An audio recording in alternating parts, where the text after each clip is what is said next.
Hi guys, my name is Eva and I'm just gonna do a real quick and simple, fast review of the Crowns game.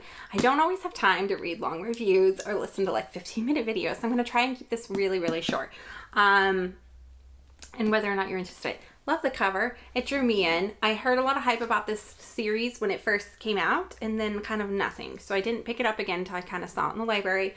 And somebody was talking about it recently, so I picked it up again. But it is about two enchanters who, in Russia, there can only be one enchanter. There's only one magic well. Every country has their own magic well and their own enchanter, and Russia is feeling the pressure. So this is a fantasy, yet in a modern world fantasy where everything's kind of normal. Well, historically modern, because this is written about the past in Russia, about the Tsars, and the Ottoman Empire is putting pressure on them. So it's a historical fiction with fantasy, I guess you would say. So if that intrigues you, it was done pretty well. I liked it. I would read the second book in the series.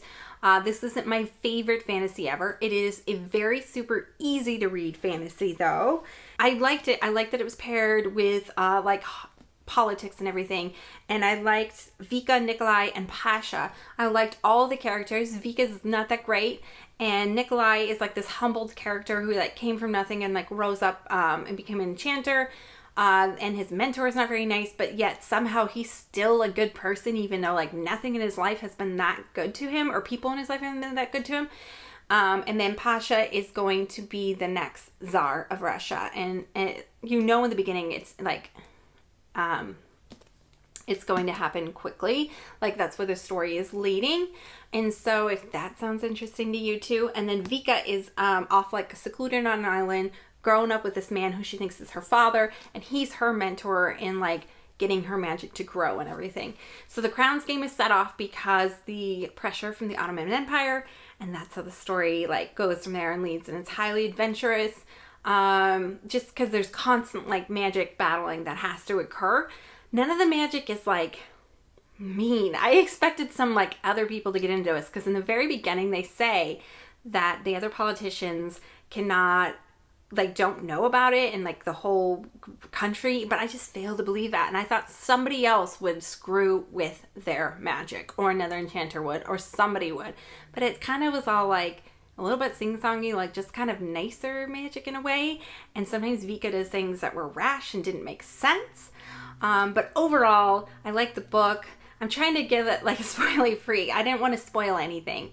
The love triangle, you like see it coming from a million miles away, and it's not a good one, okay?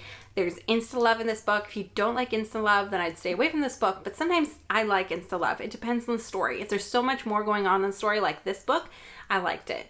And so I liked the insta-love. I liked the politics. I liked the storyline setup. I don't mind that it was like a story that closely related to the Night Circus. I thought it was fun. I thought this book honestly was easy to read than Night Circus. Did I love it more? No. But I thought it was easier to read. So if you want an easier to read one, I'd go ahead and check out this book. And the only other thing I could say critique-wise that I didn't like is the side characters. They were really there just to prop up. I love it when you have like a full cast of characters and like everybody makes sense why they're in the story, but the side characters were kind of like bleh. So that's where the book landed for me. I think I gave it a 3. Like a 1 out of 10, it would be like a 6 or a 7. I'd definitely read it. I'd read the second one. I liked the author. I enjoyed it. I would say go ahead and pick it up though if you were kind of on the fence about this. I think you'll enjoy it more if you heard that it was a mock of the Night Circus. I think you will enjoy the book actually. So go ahead and check it out. Thanks.